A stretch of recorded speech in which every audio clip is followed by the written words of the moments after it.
Vamos a cerrar hoy con José. Y antes de cerrar la historia de José,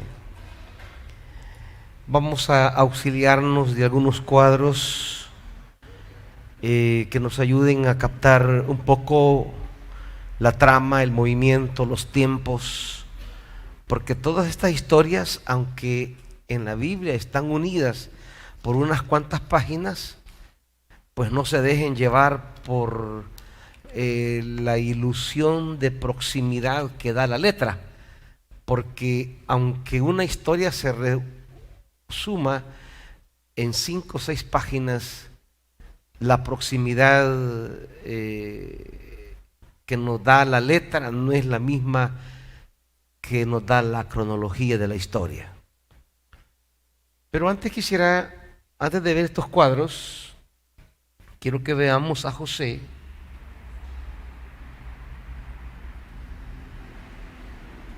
en el resto de la Biblia.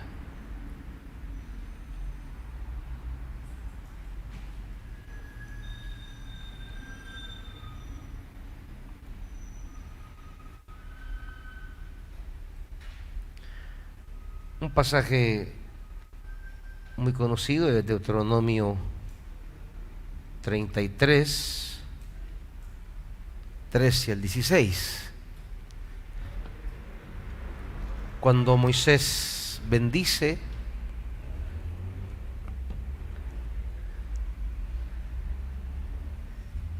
dice Deuteronomio 33, 13, acerca de José, dijo: el Señor bendiga su tierra con el rocío precioso del cielo y con las aguas que brotan de la tierra, con las mejores cosechas del año y los mejores frutos del mes, con lo más selecto de las montañas de siempre y la fertilidad de las colinas eternas, con lo mejor de lo que llena la tierra y el favor del que mora en la zarza ardiente. Repose todo esto sobre la cabeza de José, sobre la corona del elegido entre sus hermanos. José es majestuoso como primogénito de toro, poderoso como un búfalo. Con sus cuernos atacará a las naciones hasta arrinconarlas en los confines del mundo. Tales son los millares de Manasés, las decenas de millares de Efraín. Esa es la bendición de Moisés, donde destaca la fecundidad y la fuerza. Las dos cualidades con las que Moisés bendice a José. Al final cierra con Manasés y Efraín, que son los dos hijos de José, como vimos en la historia, a quienes les fue entregado el territorio, ya que no se le dio como tal a José tierra, sino a sus dos hijos. Sus dos hijos llegaron a formar 2 tribus, ¿verdad? Manasés, que es el primogénito, y Efraín, que es el segundo hijo de José en Egipto, pero que a la hora que Jacob los bendijo, Jacob le entregó la primogenitura a Efraín y no a Manasés como le correspondía cronológicamente.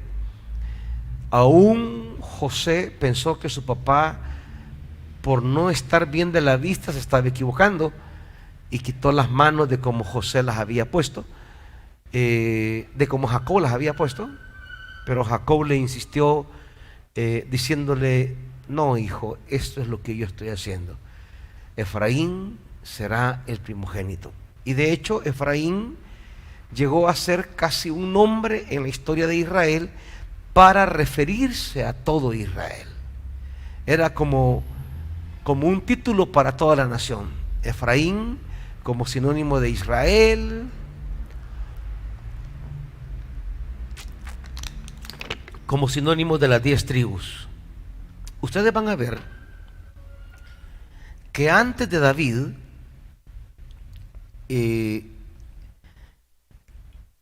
las tribus más importantes están en el norte. Y los lugares sagrados más importantes están en el norte. Y las grandes historias de Israel están en el norte.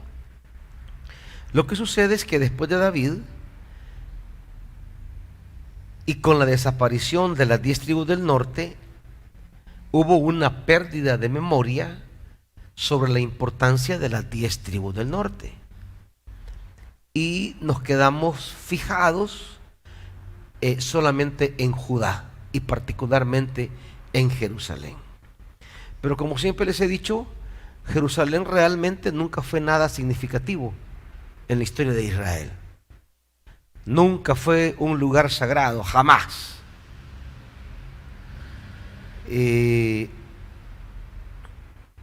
Tribus como la de Efraín y Manasés eran mucho más importantes en el devenir de la historia. Ahí está José en labios de Moisés. El otro pasaje es Primera Crónicas, que lo leímos.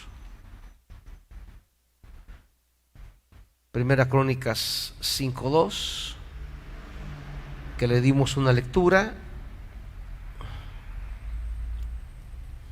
donde se destaca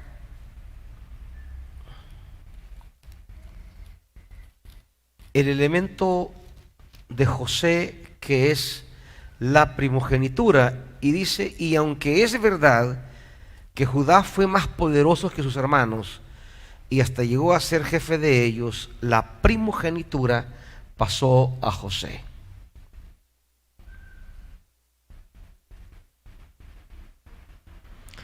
Por eso José tuvo en Israel doble porción como primogénito: Efraín, Manasés. Tuvo 2 tribus representadas, la doble porción del primogénito. El primogénito significa que él llegó a ser padre de sus hermanos. Esta fue la vocación inicial. Como veremos más adelante, cuando José tiene sus sueños,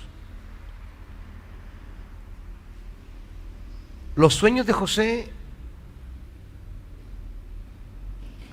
pueden interpretarse de 2 maneras.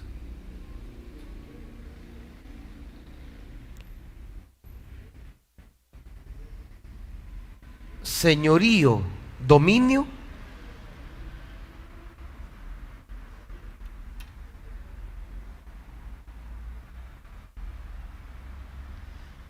que fue como interpretaron sus hermanos. O sea, vos crees que vas a estar sobre nosotros. Señorío, dominio. O los sueños podrían significar también señorío, paternidad.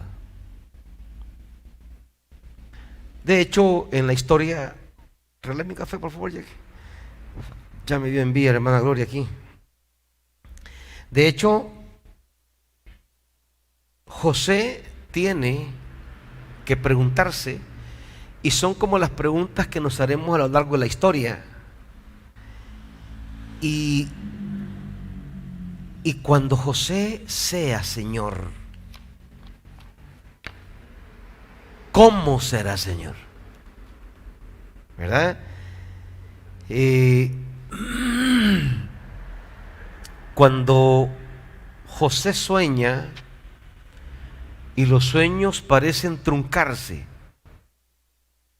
Cuando es vendido a los madianitas, como lector uno se preguntará, ¿se cumplirán los sueños de José de ser Señor? ¿O quedó aquello simplemente como una ilusión? ¿O se van a cumplir esos sueños? ¿Será que tendrá un día el poder para que sus hermanos se postren ante él? Y si una vez tiene ese poder, ¿qué hará José con ese poder? Porque esta es una lectura importante en la historia de José. ¿Qué haremos con el poder? Y José se verá en una disyuntiva entre el poder de dominio o el poder para paternidad. El poder dominio será siempre una tentación. El querer hegemonizar, controlar y dominar, que es como sus hermanos van a ejercer el poder sobre él. Un poder donde él queda en la pura dependencia de la voluntad de sus hermanos, quienes por ser mayores tienen poder, son mayores y son más, tienen poder sobre él. Ese poder lo van a usar para destruirle la vida. Y parte de las preguntas a la hora de leer el relato es, ¿y si José llegara a tener ese poder, qué hará con ese poder?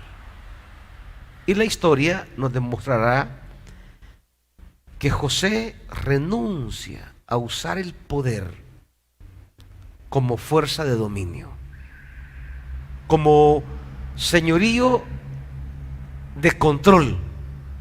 José usará el poder para ser padre. Y esto es lo que tenemos que preguntarnos nosotros cuando anhelamos de Dios bendiciones. ¿Qué vamos a hacer con ellas? Porque José va a heredar las promesas y los sueños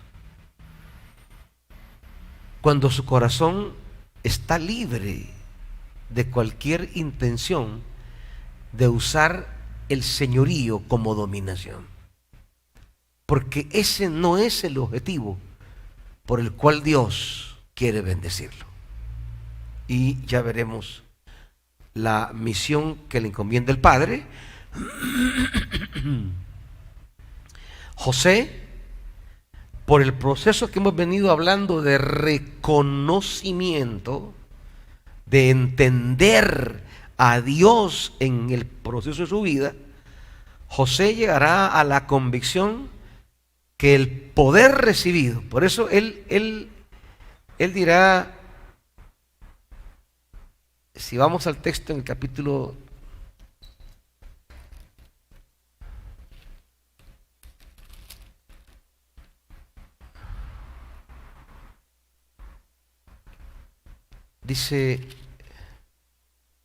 42, cuando los hermanos por primera vez le visitan.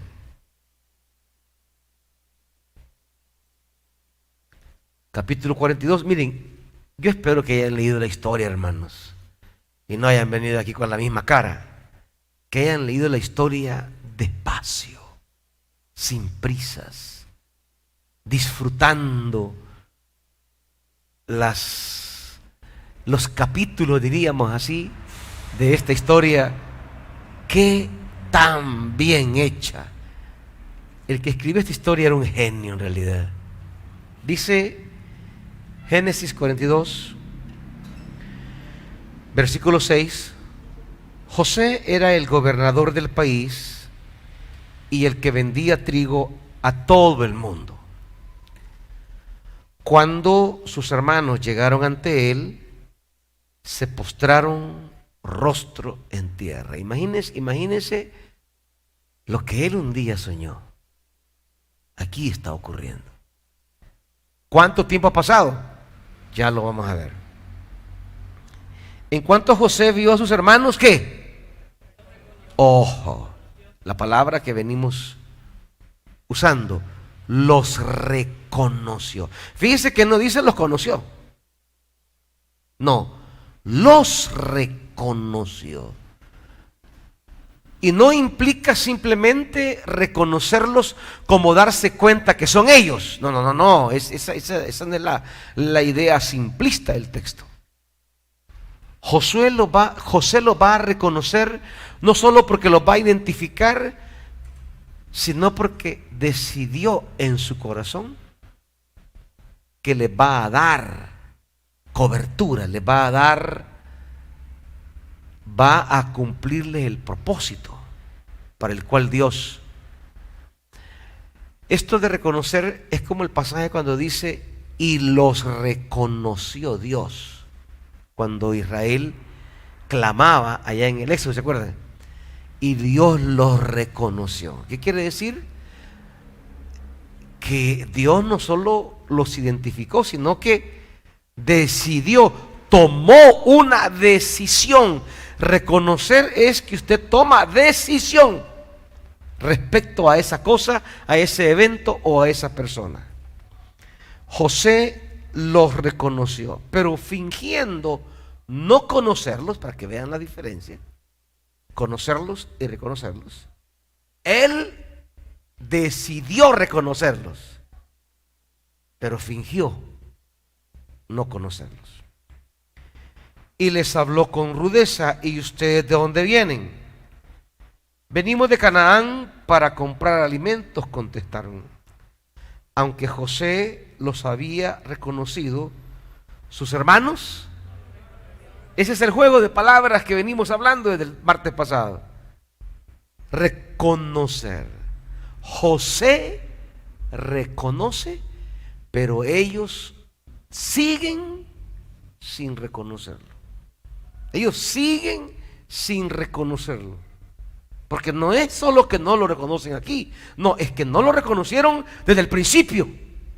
Nunca entendieron quién era José realmente. Nunca descubrieron la importancia, la trascendencia que tenía José en los planes de Dios para la familia. Ellos siguen sin reconocerlo. Ahora, allí, en ese momento, miren lo que dice el versículo 9. En ese momento, ¿qué pasó con José? Se acordó de los sueños que había tenido acerca de ellos. Ese es el asunto. Hasta aquí, José ve el cumplimiento de aquello. Tengan esto presente, porque cuando le pidamos a Dios algo, usted no solo tiene que pedirle a Dios lo que le pide, no. ¿Qué va a hacer con lo que le está pidiendo? Tiene que decirle, ¿qué va a hacer? Es que parte de pedirle a Dios no es solo pedirle, si ya sabe lo que queremos. Lo que quiere saber Él es si entendemos el uso adecuado de lo que le pedimos.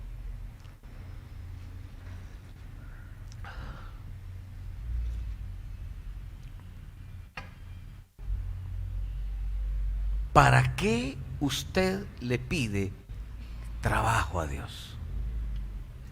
¿Para qué le pide provisión a Dios? ¿Para qué le pide un cargo a Dios? Cuando usted le pide a Dios, si se quiere entender con Dios con mucha claridad, si quiere comunicarse con Dios en los términos que Dios quiere comunicarse con usted, no solo tiene que pedirle, no, tiene que dejarle en claro qué está pensando hacer con lo que usted le está pidiendo. José entendió en el proceso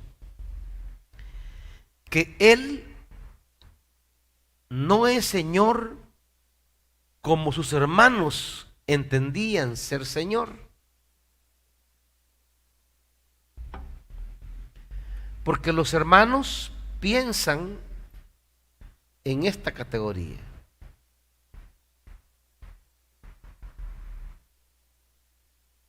Los hermanos piensan en ser Señor para dominar, controlar. José tiene que pensar como Jacob, como padre, no como hermano ni como señor. Es un señorío, sí, pero es un señorío para servir, para dar, para acoger, para abrazar, para dar vida. Es tener poder, pero para preservar, no el poder para destruir, como tienen la mentalidad de sus hermanos que ejercen poder. El tercer texto que vamos a ver de José en la Biblia es el Salmo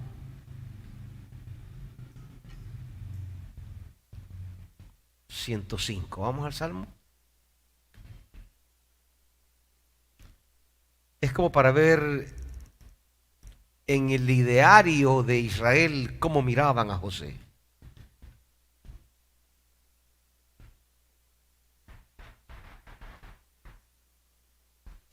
Dice Salmo 105, versículo 16. Dios provocó hambre en la tierra y destruyó todos sus trigales.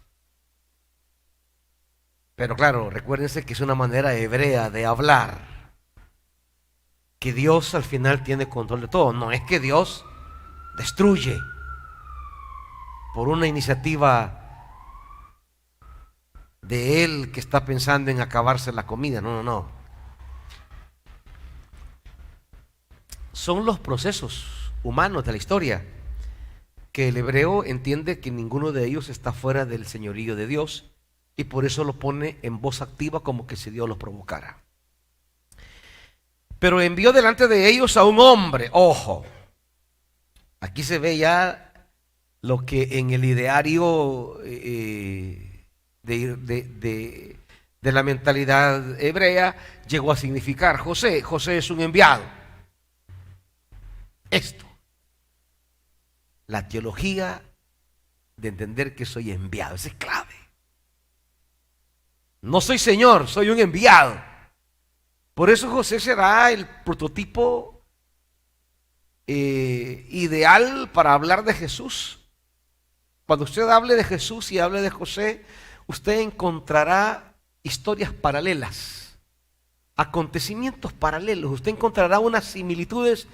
Es como que si el autor del Nuevo Testamento se hubiera inspirado en la historia de José para hablar de Jesús, el enviado a sus hermanos. ¿Y qué hacen sus hermanos con José? La intención es matarlo. Y técnicamente lo matan. Y hay un término que en la historia de José será clave. El foso, más que una cárcel, es un foso, que en el ideario literario bíblico es como hablar de el Seol, el sepulcro. José llegó al sepulcro, quiere decir. Fue encerrado en el foso, ahí en lo más profundo, que es para hablar de a dónde dejaron a Jesús sus hermanos. Pero José es sacado del foso, como es sacado Jesús del sepulcro y puesto en alto, así como José a la diestra de Faraón, Jesús a la diestra de Dios, a la diestra del Padre, que es la imagen que se usará para hablar. José es un enviado. Mientras nosotros no vivamos la vida con la conciencia, con el reconocimiento que somos enviados, nunca vamos a tener la preocupación de saber cuál es el propósito de mi existencia. ¿Para qué estoy, pues? Y una de las cosas más penosas para el cristiano de hoy es la pérdida de la conciencia de ser enviado. La pérdida de tener claridad que no estamos aquí por un mero existir. ¿Se ha preguntado usted, jóvenes, ustedes que están aquí, que tanto lamentan que mi papá, que mi mamá, que mi abuelo? Sí, pero ¿se ha preguntado usted respecto a la historia de su familia, a qué ha sido enviado usted? Es que es tan fácil ver nuestra vida como un producto genealógico y decir, es que yo soy así porque mi papá, es que yo soy así porque mi mamá. Pero no podemos concebir que nuestro aparecimiento en la historia es porque Dios quiera romper un ciclo de historia familiar y escribir una página nueva a través de mí. La falta de reconocimiento sobre mi misión me envuelve en una comodidad irresponsable que nunca me permite descubrir cómo la historia de la familia va a cambiar. Porque ya vamos a ver la historia de la familia. No es bonita como parece. Pero con José será un punto de quiebre. Aquí las cosas van a cambiar. Porque José no será hereditario de las tendencias de la familia. José reorientará a su familia por caminos diferentes. Pero él mismo lo dirá en el capítulo 45, acompáñenme. Solo estoy relacionando lo que José e Israel entendió de José en el camino.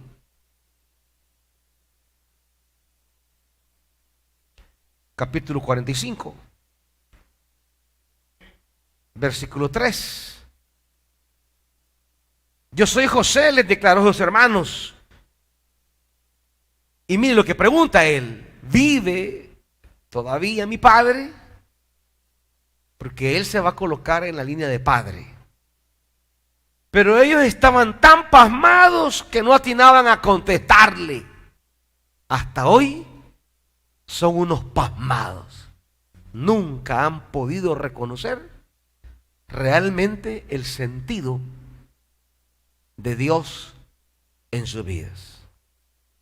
¿Estaremos igual que los hermanos de José, tan pasmados nosotros, que no atinamos a responder sobre el sentido de mi existencia?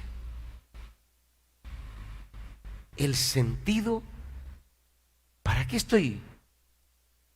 ¿Solo para estar fregando gente? ¿Solo para irla pasando? ¿Cómo quiere Dios replantear a través de mi vida las cosas? No obstante, José insistió: acérquense. Cuando ellos se acercaron, él añadió: yo soy José, el hermano de ustedes a quien vendieron a Egipto. Pero ahora, por favor, no se aflijan más ni se reprochen el haberme vendido, pues en realidad, ahí está, ¿cuál es la realidad con la que interpreto mi vida? ¿La realidad histórica o la realidad teológica? La realidad de lo que efectivamente ocurrió en el tiempo que ustedes me vendieron y me querían matar, o la realidad de descubrir que Dios estaba tejiendo, aún a pesar de sus pésimas decisiones sobre mí, tejiendo un propósito. En realidad fue Dios quien, ¿qué? Me mandó delante de ustedes para salvar vidas. Versículo 5, por eso Dios escuche la carga de envío que hay en la mentalidad de José. Por eso Dios me envió delante de ustedes para salvarle la vida de manera extraordinaria. Fue Dios, versículo 8, quien me envió aquí y no ustedes. Él me ha puesto como padre del faraón, es la traducción literal, porque eso es lo que llegó a ser, padre del faraón. Ahora, la explicación de José está cargada de la conciencia de misión, de envío, como lo tendrá Jesús. Es que mire, ¿quiénes son los tataratas en la vida? Los que no sabían que han sido enviados. ¿Quiénes son los que van perdiendo y pasmadeando como los hermanos de José en la vida? Los que solo van comiendo pan en la vida, nada más, no tienen otra tarea. Estos solamente buscan sobrevivir, buscar el pan, comer y vivir, buscar el pan, comer y pero nada más, no hay un sentido de sentirse instrumento de Dios para algo extraordinario. No sé si me captan esto, hermanitos. Para algo extraordinario. ¿Quiénes pierden los objetivos? Los que no tienen claro para qué están. Los que no tienen conciencia de envío. Es que si usted sabe que es enviado, esa conciencia se apodera de usted y usted entiende que para eso vive. Pero si no, cualquier tonterita en la historia de la calle de su vida le da un motivo para vivir. Y ahí vamos. Ay, mi amor, tú eres mi motivo para... Son motivos que duran 2 años, man. Cuando mucho, porque hoy duran bien poquito. Semanas casi. Que se pegan unos elevones, va. Mi vida, mi cielo, y de repente se acabó la gasolina. Y ahí vienen embajadas, va. Hasta maldito perro, sarnoso, mentiroso, poco hombre. Y cosas por el estilo, ¿eh? Hay un medio trabajo, esta es mi vida. Tienen un hijo, esta es mi vida. O sea, van hallando cualquier tontera se vuelve su vida. El que se sabe enviado porque ha reconocido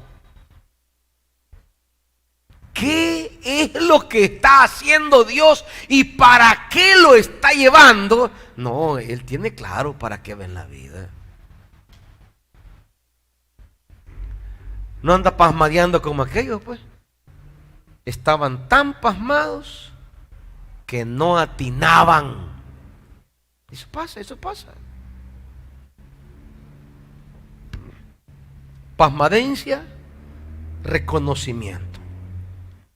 ¿En qué campo nos vamos a mover? ¿En la pasmadencia? ¿O en el desarrollar capacidad para reconocer? Enviado, eso es lo primero. Volvamos a Salmos. Pero envió delante de ellos a un hombre, a José, vendido como esclavo. Le sujetaron los pies con grilletes, entre hierros, le aprisionaron el cuello hasta que se cumplió lo que él predijo y la palabra del Señor probó que él era los sueños. en la vida de José son actos proféticos.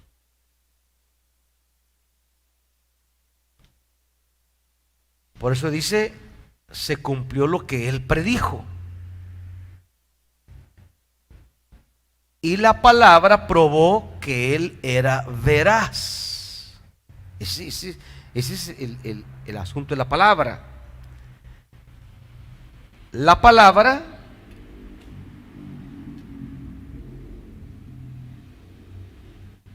ratifica a José.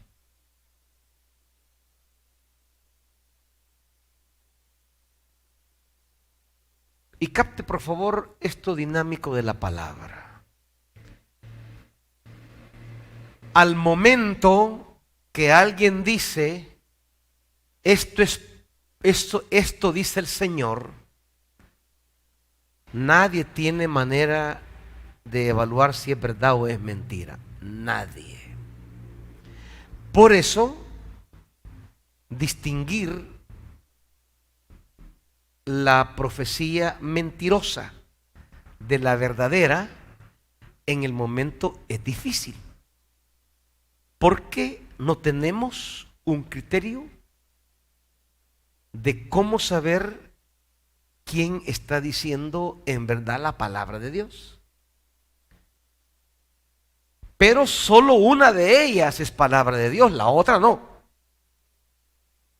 ¿Cómo la comunidad de fe que son ustedes, cómo la comunidad de fe aprende a descubrir un profeta de Dios de uno falso?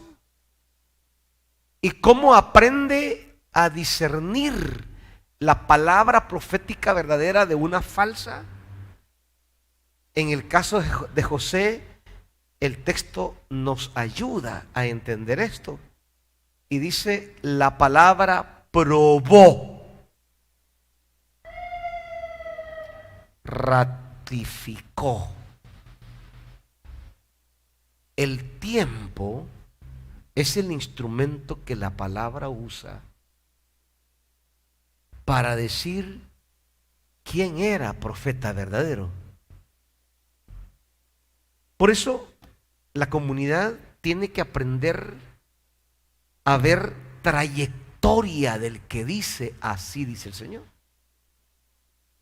Por eso Pablo, el escritor sagrado, dirá, de Hebreos creo que es, mirad su camino, mirad su historia, mirad.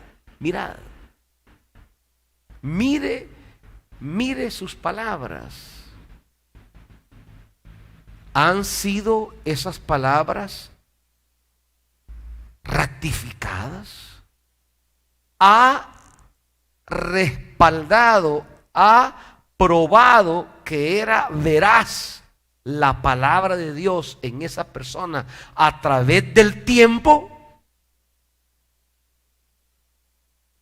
Si ahí está Jeremías en el nombre de Dios dando una palabra, y está otro profeta en el nombre de Dios dando otra palabra, y el pueblo está confrontado entre dos caminos y no sabe a quién elegir, porque los dos se dicen hablar en el nombre de Dios.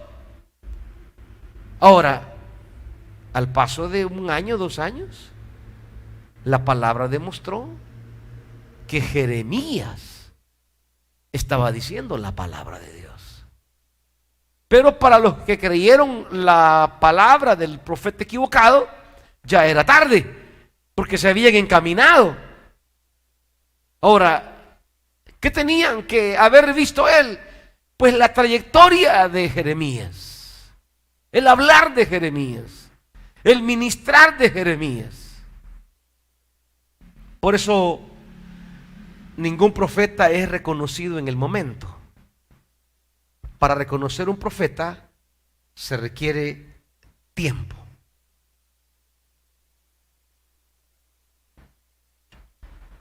Por eso los hombres de Dios son reconocidos cuando se mueren, o cuando ya pasó un buen tiempo y el pueblo ha visto en verdad que era un profeta de Dios.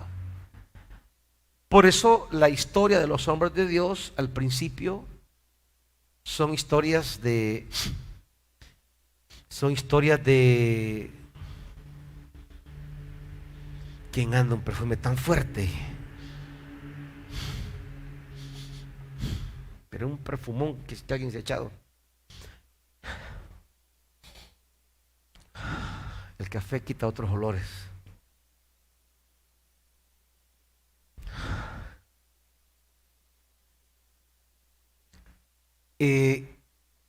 Por eso usted ve que Moisés, la historia de Moisés, todos los relatos desde el principio es que Moisés es un desgraciado, un mentiroso, un engañador que le ha dado paz al pueblo. Esas son todas las historias de Moisés.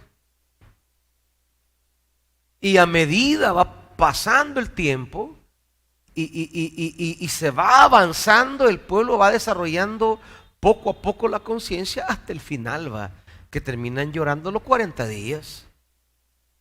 Y a partir de ahí es el siervo Moisés. Y es el referente profético que servirá para hablar de la palabra en el Antiguo Testamento. Y así será con todos los hombres de Dios, aún con Jesús. Los primeros años son que no es nadie, ¿va? Pero es con el tiempo. Con el tiempo es que usted va aprendiendo a discernir. Como la tsunamita, yo me he dado cuenta, me he fijado. La tsunamita ha observado, ha visto y dice, yo estoy segura que es un varón de Dios. Pero hay tiempo. José es un criterio, un modelo que nos ayuda de cómo él habló una palabra al principio en sueños y que es el tiempo a lo largo de situaciones difíciles que va a demostrar que no eran sus hermanos los que estaban en lo correcto, que era Dios a través de él hablando. El rey ordenó ponerlo en libertad y el gobernante de los pueblos lo dejó libre, le dio autoridad sobre toda su casa y lo puso a cargo de cuanto poseía, con pleno poder para instruir a sus príncipes e impartir sabiduría a los ancianos. Es otro concepto que se desarrolla en los Salmos, la sabiduría de José.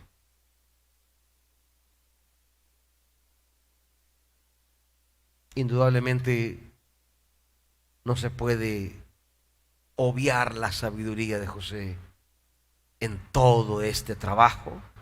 Ese es su valor. Aprendió a discernir, a ver, a reconocer. Y el último pasaje en la Biblia que se nos habla de José es Hechos. Hechos capítulo 7.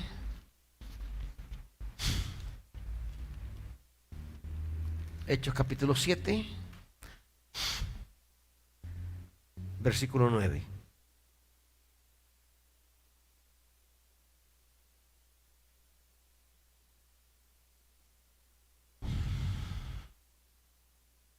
En la historia de Esteban se nos dará este bloque de José. Por envidia, los patriarcas vendieron a José como esclavo, quien fue llevado a Egipto, pero Dios estaba con él y lo libró de todas sus desgracias. Esta es la lectura. Lo que hace Dios no es enviarles estas desgracias a José para cumplir sus propósitos. No, lo que hace Dios es obrar en medio de las desgracias para reorientarlas a sus propósitos. No es que Dios usa las desgracias como sus instrumentos. No. Porque eso sería un Dios que no es el de la Biblia. Claro, una cosa es como habla el hebreo, como lo dije anteriormente, y otra cosa es la interpretación. Las desgracias vienen en la historia. Por eso les decía yo que esta historia de José nos habla de cómo Dios se hace presente en lo cotidiano, en en el devenir de la vida, en las cosas que a usted le suceden, desagradables, horribles. Lo que la Escritura dirá es que Dios se hace presente para obrar salvación. Lo libró de todas sus desgracias, le dio sabiduría para ganarse el favor de Faraón, rey de Egipto, y lo nombró gobernador del país. Hubo entonces un hambre que azotó a todo Egipto y Canaán, causando mucho sufrimiento, y nuestros antepasados no encontraban alimentos. Al enterarse Jacob de que había comida en Egipto, mandó allá a nuestros antepasados en una primera visita. En la segunda, José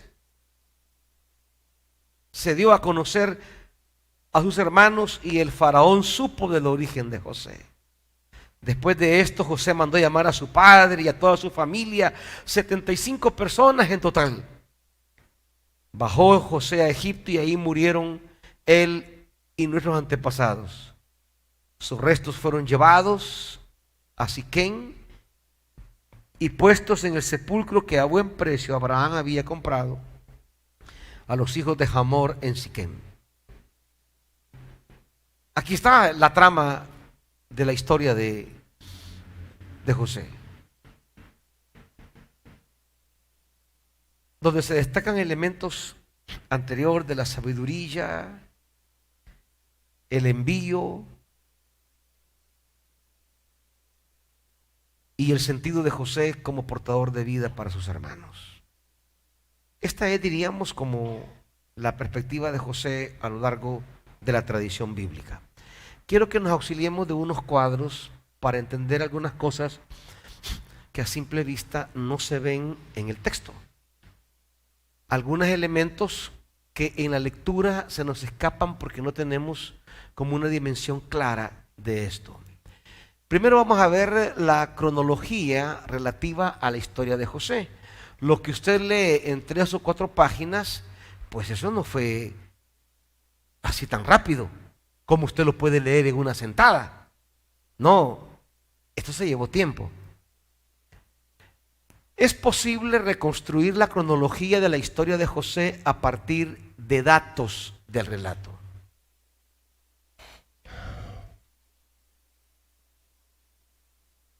El comienzo de la historia se sitúa cuando José tiene 17 años. Así comienza la historia. Un muchacho de apenas 17 años.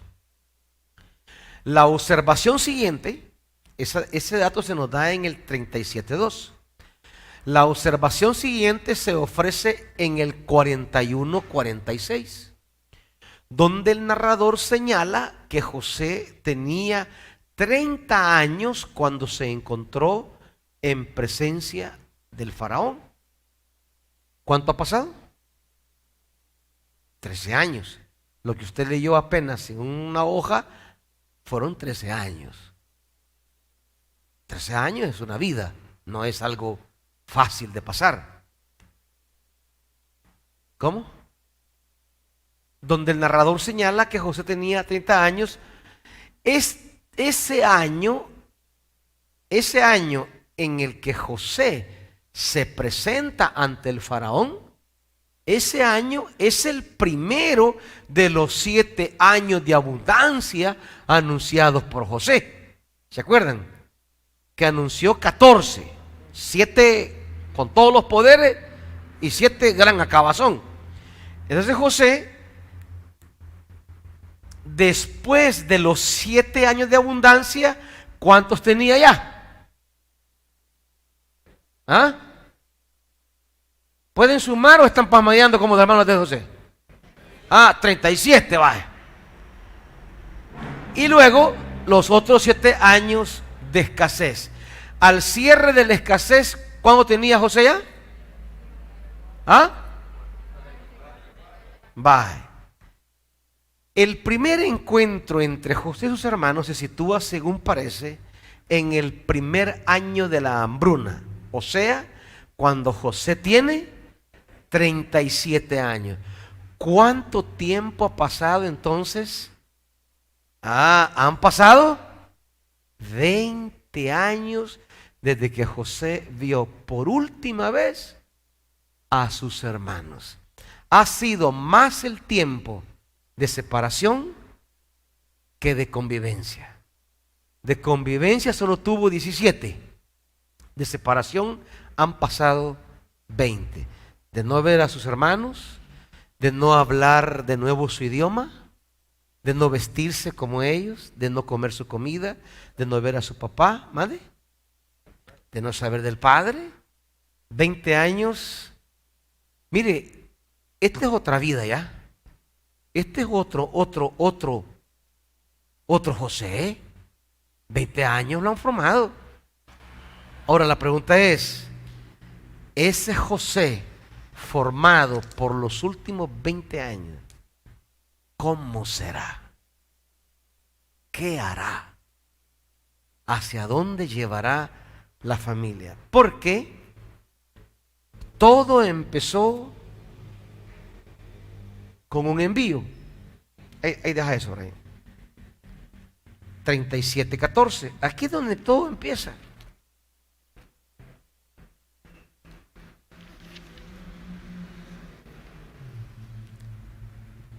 ¿Cuál? Hemos hablado de José como un envío, sí, pero ¿cuál es el envío? ¿A qué fue enviado? Aquí está el envío. 37:12. En cierta ocasión, los hermanos de José se fueron a Siquem para apacentar las ovejas de su padre. Israel le dijo a José: tus hermanos están en Siquem apacentando las ovejas, quiero que vayas a verlos. Está bien, contestó José. Israel continuó: vete a ver si tus hermanos y el rebaño están bien y tráeme noticias frescas. Y lo envió desde el valle de Hebrón. Cuando José llegó a Siquem, había un hombre, ahí va el relato. Pero aquí está el envío, vete. Esta es la misión. Jacob está encomendando una tarea a su hijo del que nunca más en 20 años va a volver a saber de él. Esta es la misión, pero lastimosamente no se traduce como está en el texto hebreo. El texto hebreo dice así: anda, primero, mira la paz de tus hermanos. Esa es la primera encomienda. Mira la paz de tus hermanos. 2, la paz del rebaño. Y hazme llegar una palabra fresca. Ese fue el envío. Jacob no tiene ni idea. Cuando está enviando, no tiene ni idea realmente del alcance de la misión, ni siquiera si José cumplirá la misión. Primero, mira la paz de tus hermanos, teniendo en cuenta la profundidad y la amplitud de la palabra paz en la Biblia, la palabra shalom. Es un concepto grandísimo. Jacob le está diciendo: ve a ver la paz de tus hermanos. Inicialmente el Jacob le está dando la encomienda de ver por la paz inmediata. Pero para el escritor, la frase la paz de tus hermanos no solamente quiere saber noticias de cómo están los hermanos, sino la paz de ellos a gran escala, en el más allá, pasados los años, por el futuro de los hermanos. Y claro, ¿llegará José a ver la paz de sus hermanos? llegará a ser ese que vele por la paz de los hermanos. Es la misión. Aquí hay un doble nivel, me explico. El nivel inmediato de Jacob, pero el nivel teológico del escritor, encomendándole a José la paz de los hermanos. Pero no solamente la paz de los hermanos, la paz del rebaño, los bienes, las riquezas, el bienestar. Y hazme llegar una palabra fresca. Hazme llegar buenas nuevas, significa. Tráeme buenas nuevas.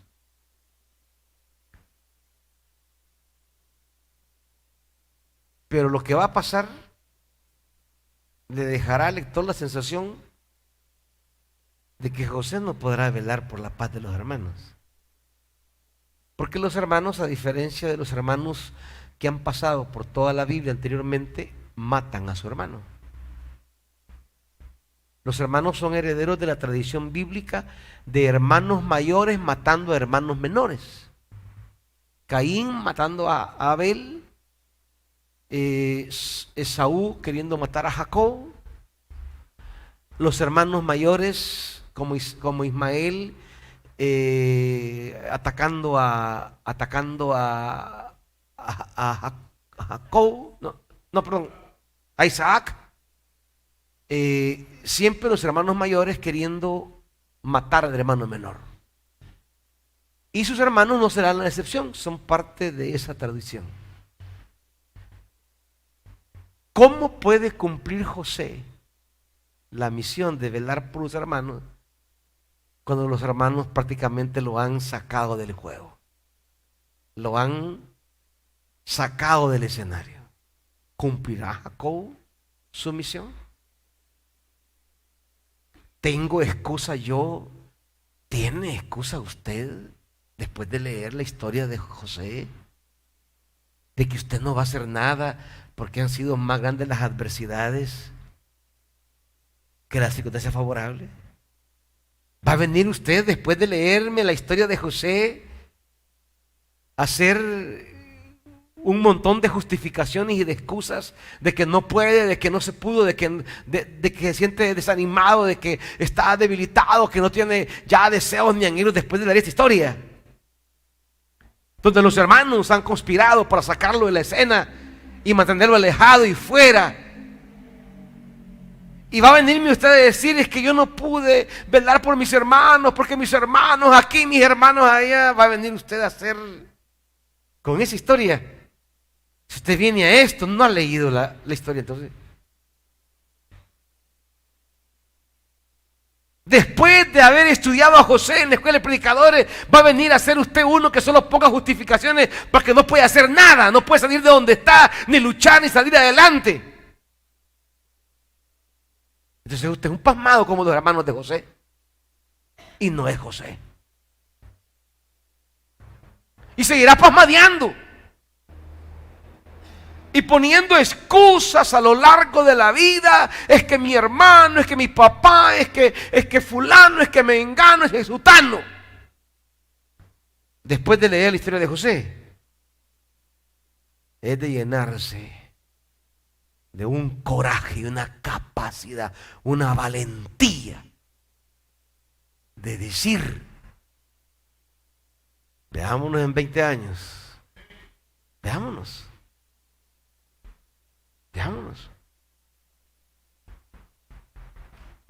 Y no se desanime.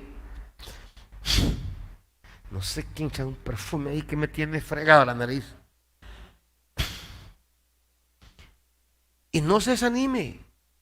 Van a pasar 1 año, 2 años, 5 años, y usted más en el hoyo se va a ver.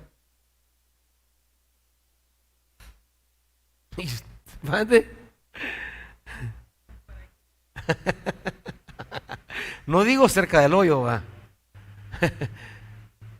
De la fosa, no. Pero no se desanime. Aquí está la cronología. Es que los procesos de Dios para convertirlo a usted en padre no son de meses. Los procesos de Dios para trabajar con un enviado no son de semanas. O sea, usted quiere café listo, ¿va? Usted quiere allí una media raspada de lotín. No. Dios trabaja esculturas. Y eso es de tiempo. Después de leer una historia como la de José, yo no esperaría aquí gente quejista. No quiero decir más esta palabra porque con este lenguaje sexista se puede malinterpretar, pero cobarde, que solo anden poniendo excusas. Ay, es que ya no tengo fuerza. Ay, es que ya no sé qué hacer. Ay, es que mi... Ey, no lee la Biblia. No lees historia. Y José era un superhombre. Un bicho chorreado como cualquiera de nosotros. Desamparado y desprovisto de quien le eche la mano. Dígame, ¿quién le echó la mano a José en su historia? ¿Quién le dio la mano? Nadie. Solo el Señor estaba con José. Si usted no puede dar, ay, es que a mí, en mi vida, nadie ha pasado de mi vida. Deje de carambada, hermanito. Deje de carambada, hermanita. Las chillonadas son para las pasmadencias, que nunca salen de eso porque no tienen discernimiento para reconocer. Los hombres y mujeres de Dios que cambian las circunstancias, estos pasan por otro lado. Estos no van por la vida con el mismo discurso. Mire, los hermanos de José pasaron 20 años y los mismos inútiles, los mismos desgraciados. ¿Y José? 20 años y era un tipazo. Tanto que ni lo reconocieron. Y él sí lo reconoció. ¿Por qué? Porque eran los mismos desgraciados. Al solo verlo llegar, ay, vienen a un majes, dijo. Los mismos vienen. Hasta el mismo hediondez traían. Ni se bañaban los chucos. Y él plante. Claro, no fue fácil, siervos. ¿Quién les ha dicho que los envíos son fáciles? Que los pruebas son fáciles. ¿Quién les ha dicho? Lo que está atravesando, Dios lo está puliendo para que relea la vida de manera diferente cuando se abra la puerta y usted salga del foso. Pero no es cosa de salir corriendo a los 2 años. No es cosa de salir disparado a los 5 años. Por eso la cronología nos ayuda a entender los procesos de las cosas. En todo caso, el siguiente viaje tiene lugar a lo largo del 2.º año de sequía. Con una historia de estas es para inspirarme y decir, se puede como José. Se puede. Siguiente, Brian. A esto le sigue que Jacob emigró a Egipto, donde se encuentra con José después de 22 años. Porque en ese ir y venir, acuérdense, ellos se fueron con comida y dejaron valiendo al pobre Simeón allá. ¿Se acuerda que dejaron a uno de sus hermanos? Dejaron a Simeón ahí guardado. Y se quedó solo, 2 años aquel. Como garantía, porque se llevaron a todo y en lo que se les acababa de dar tazón y dejaron colgado aquel. Y entonces José se preguntará, y este Simeón va a ser otro José que dejaron aquí guindado, o habrán cambiado esto más. A la edad de 130, 49, 47:9, es que Jacob llega cuando le pregunte Faraón su edad. Aún vivirá Jacob 17 años en Egipto. José tendrá entonces 55 años. Habrá vivido con su padre tanto tiempo en Canaán como en Egipto, ¿verdad? Él mismo morirá a los 110 años, es decir, 55 años después del final de la historia contada. Aún hay que observar que el episodio del capítulo 40 se sitúa cuando José tenía 28 años, 2 años antes de su elevación. 5 momentos de relato están claramente situados en el tiempo de la crisis familiar. Cuando José tiene 17 años, su elevación por el faraón a la edad de 30 años, las 3 bajadas de sus hermanos a Egipto durante el periodo de escasez, los últimos años de Jacob y la muerte de José. ¿Verdad? Bien, se podrá ampliar eso, Brian. Ahora, esa es la cronología que les da a ustedes ya un panorama de los tiempos, los procesos. Estos son procesos y la gente no quiere procesos. La gente quiere palabras mágicas, abracadabra y changán, $1.000.000 en la mesa, ¿va? No, esto no es así, ¿va? Estos son procesos de Dios. Y el tiempo es clave en esto. Ese tiempo que nos angustia, que nos aflige, que quisiéramos apresurar, pero no. Mejor apresuremos nuestro proceso. Aquí están ellos ubicados. Aquí viven ellos, en Hebrón. Es lo que el texto dice, desde donde mandó a buscar a sus hermanos, ¿verdad? En el 37:14. Y lo envió desde el valle de Hebrón. Los hermanos se habían ido a buscar, ellos se iban meses a pastear. Entonces aquí vivían. Aquí le dice Jacob, hijo, vaya a ver a sus hermanos y me trae noticias de su paz, la paz del ganado. Y aquel empieza a caminar todo esto, mire, a subir, pasó por Betel, que es donde su padre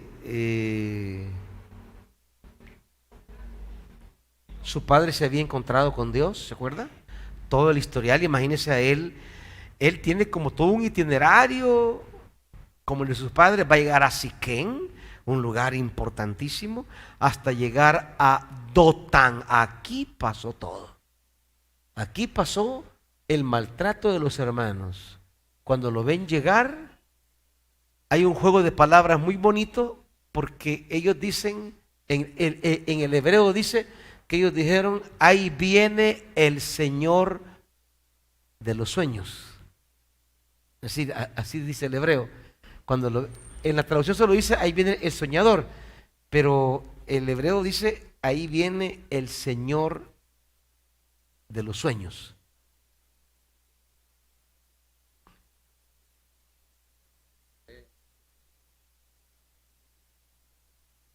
Uh-huh.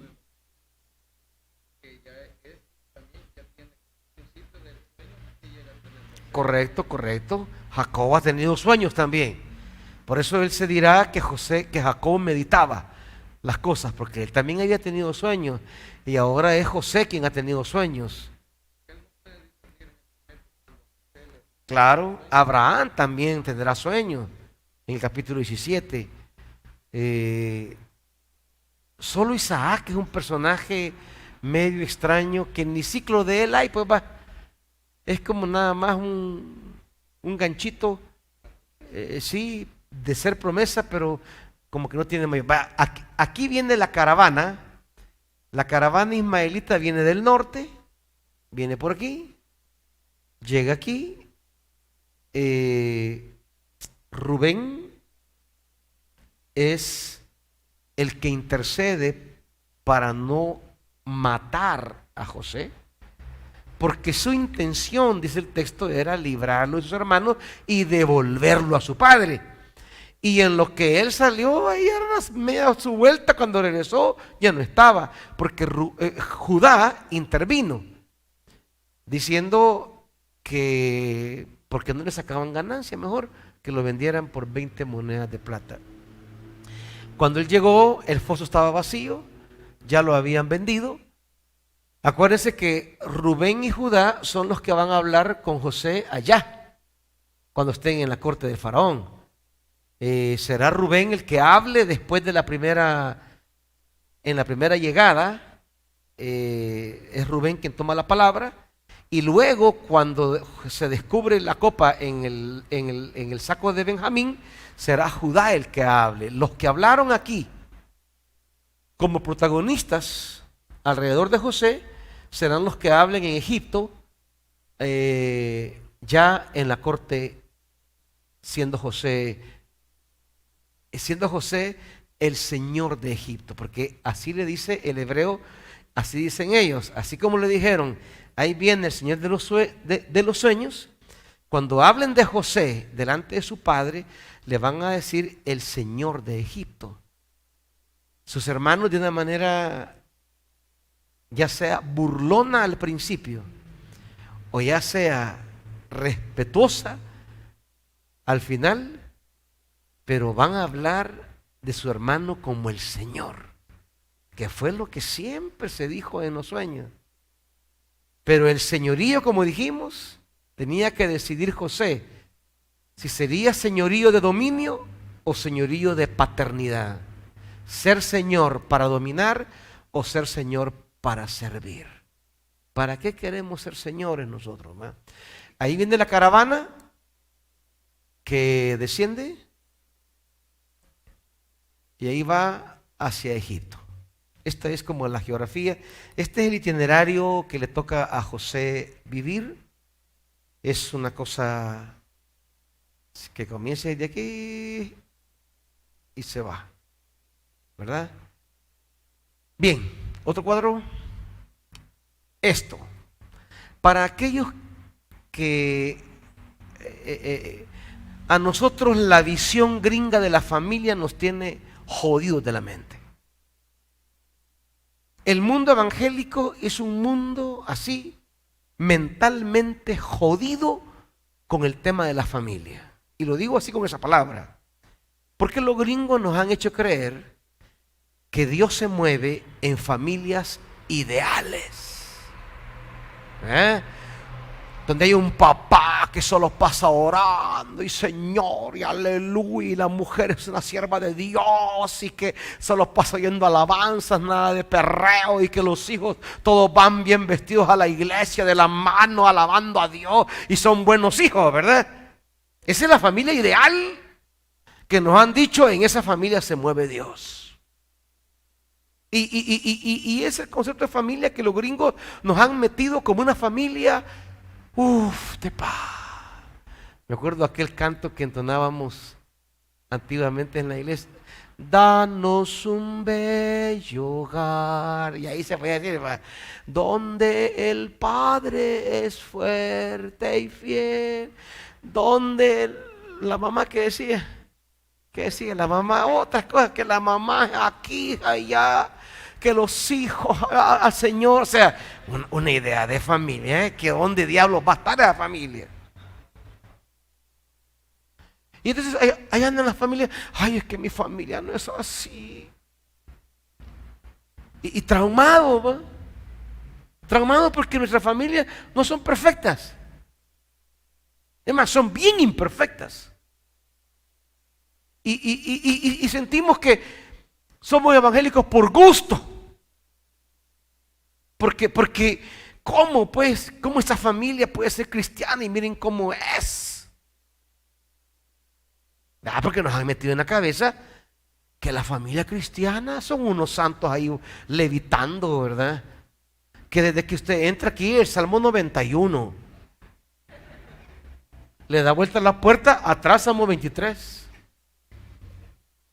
Siente y en la mesa un mantel del Salmo 121. Y la palabra de Dios por todos lados repartida, y alabanzas por aquí, alabanzas por allá, y que, ay, santidad a Jehová por aquí. O sea, que esa idea de familia nos ha hecho que creamos que nosotros no tenemos un pedazo de familia que tenemos, pues. Y ahí andan los gringos con sus familias de mentira, que nos las venden a través de los libros, todas esas tonteras que usted compra de... hay un autor que tanto leen, de familia con propósito, de ese que se llama La Familia Cristiana, otro que se llama... aquel que dice cuando lo que Dios hace no tiene sentido. ¿Cómo se llama ese autor? El autor famoso. No, es un gringo. Ay, se me ha ido. Nos habla de esa familia que uff. Y usted lee esos libros y dice, ¿cuándo yo va? El perfil del padre en la casa es ejemplo en todo. No dice mala palabra. Y usted dice, ay papito, estas 40 no llego ni a 3, va. Y la mamá va. Otro grupo de... Ay, mamita, usted... El pedazo de cristiana ese en este libro, va. No. ¿Cómo es la familia en la que Dios obra? Pues como esta. Vea las crisis de familia. El problema de familia que se plantea desde el comienzo de la historia de José no es sui generis. Por el contrario, tiene una larga historia que se remonta a Abraham. O sea, el problema de familia que tiene, que el papá prefiere a José. Vaya, solo eso, ¿va? Porque que los papás hoy día los papás hoy día les dicen, usted, si quiere ser buen papá, no debe tener preferencia entre sus hijos. Todos los hijos por igual. Paja, o sea, que eso es paja. Y está bien, así es la realidad. Parte de la madurez de los hijos es que entiendan eso, hijos. Que ustedes pueden ser o no ser el hijo preferido.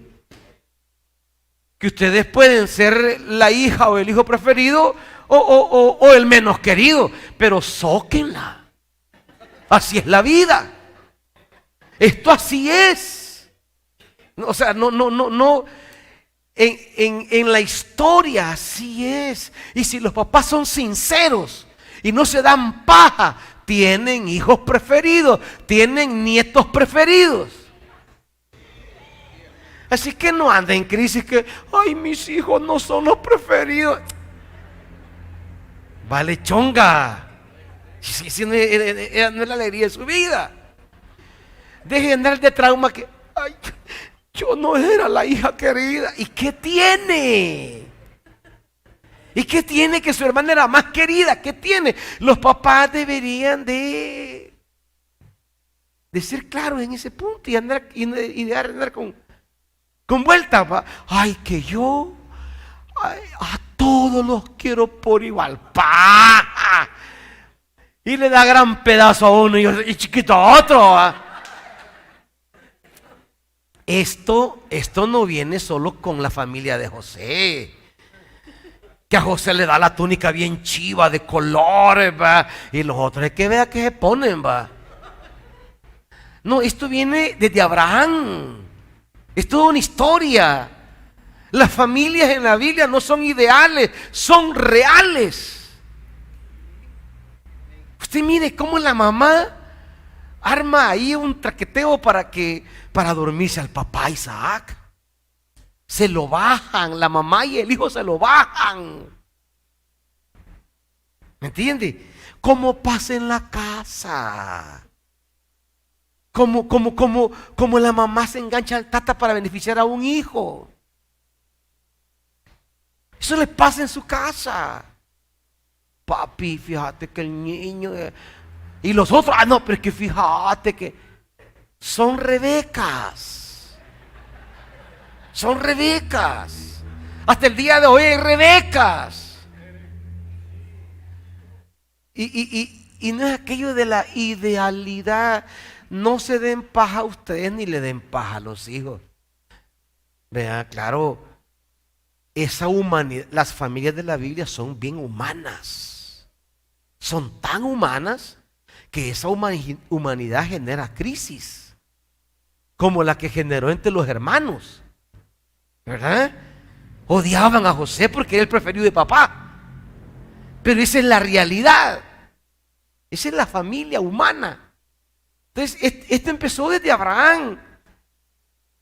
Apenas se acaba de destetar a Isaac cuando se ve privado de su hermano mayor, ya que Sara, celosa, exige que Ismael sea enviado con su madre. Imagínense la hermana Sara. Échala. Y Sara echó a la chamaca después que le dijo, con esta va a ser el volado. Ahora la está echando la hermana Sarita, la mujer de Feba. Y le echó. Hay que ver si se muere o qué pasa en el desierto. Entonces, las familias no son ideales como parece. Como la paja que los gringos nos han pintado. Esa idea de papá y mamá ideal, quítensela de la cabeza. Eso no existe.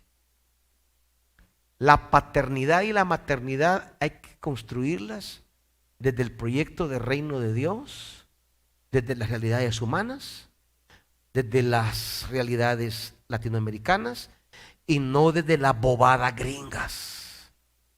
Dejen de andar leyendo literatura gringa sobre la familia. Basura.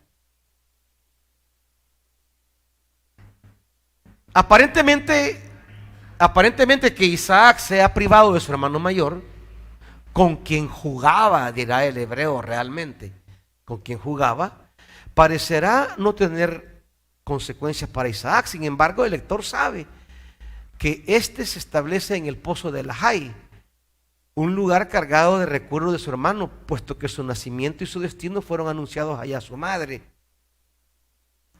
Convertido en padre de gemelos, Isaac prefiere a su hijo primogénito, hombres de grandes espacios como Ismael, su hermano mayor. Incluso igual que su tío Esaú, se casa con mujeres extranjeras antes de casarse con una hija de Ismael con la esperanza de agradar a Isaac. Todos esos detalles convergen y hacen pensar que la preferencia de Isaac por su hijo mayor quizá esté ligada al hecho de que muy pronto se vio privado de su hermano. Ojo, ¿por qué Isaac prefirió a Esaú?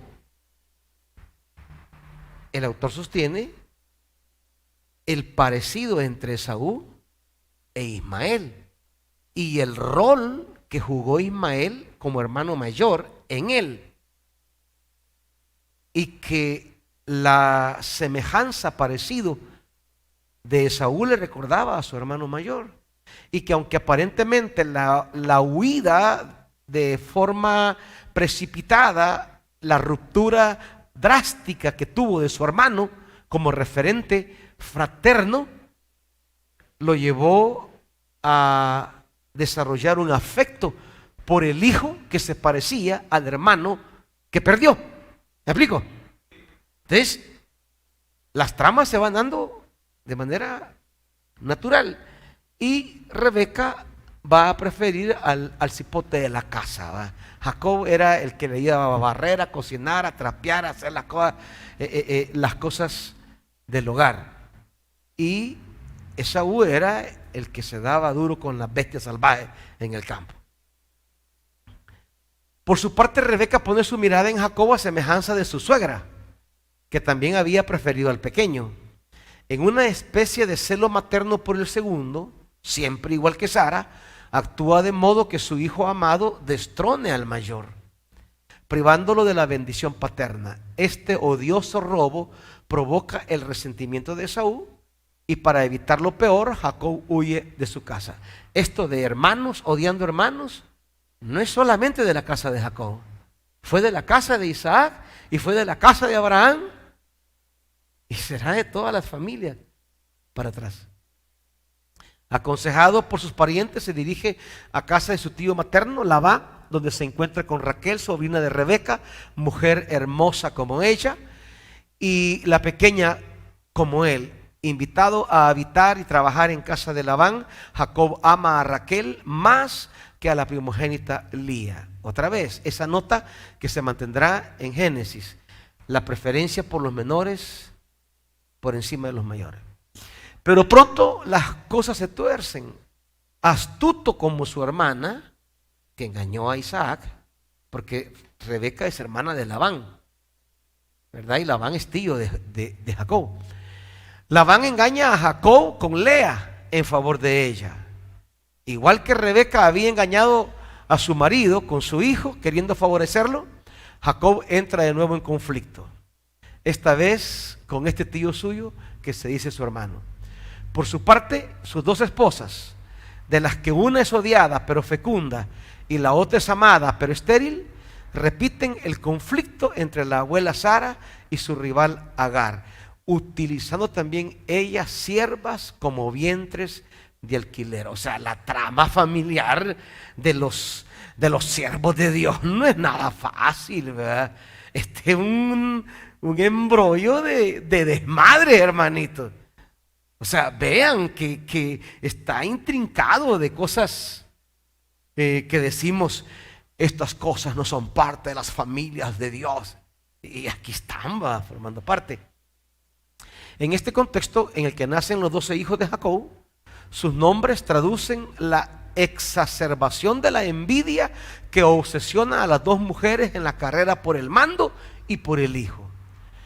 Es extraño en este caso verlos hundirse a su vez en conflictos marcados por los celos y el odio cuando Jacob hace recaer sobre el hijo de Raquel la preferencia que manifestaba ya por su madre muerta en el momento que comienza la historia de José.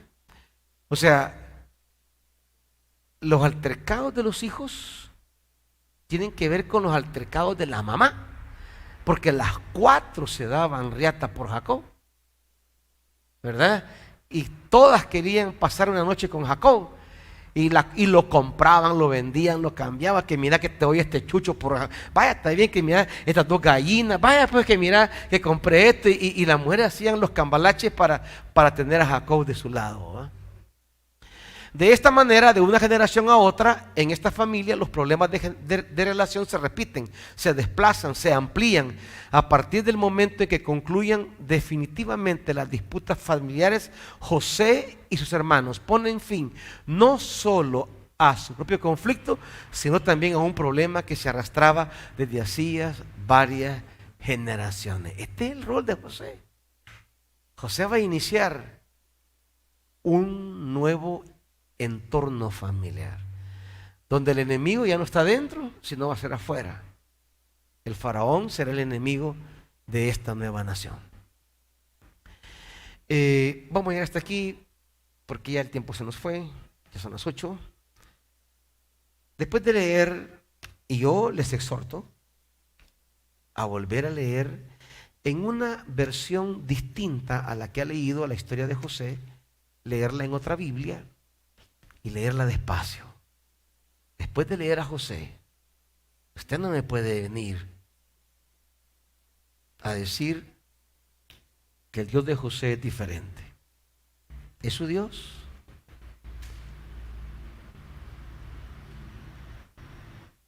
Y que el propósito de Dios no se va a cumplir porque la gente le tienda o no la mano. Se va a cumplir porque Dios esté con usted. Aun si la gente lo hunde en el pozo. Pongámonos de pie, hermanitos.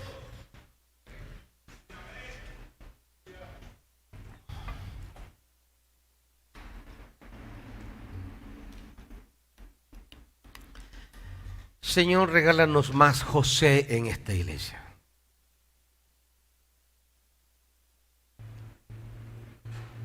Que sepan encauzar la vida por nuevos horizontes.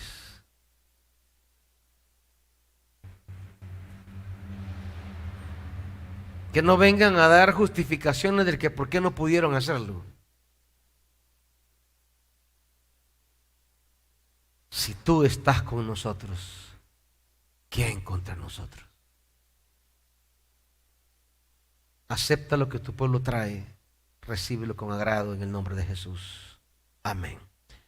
Próximo martes empezamos con Moisés.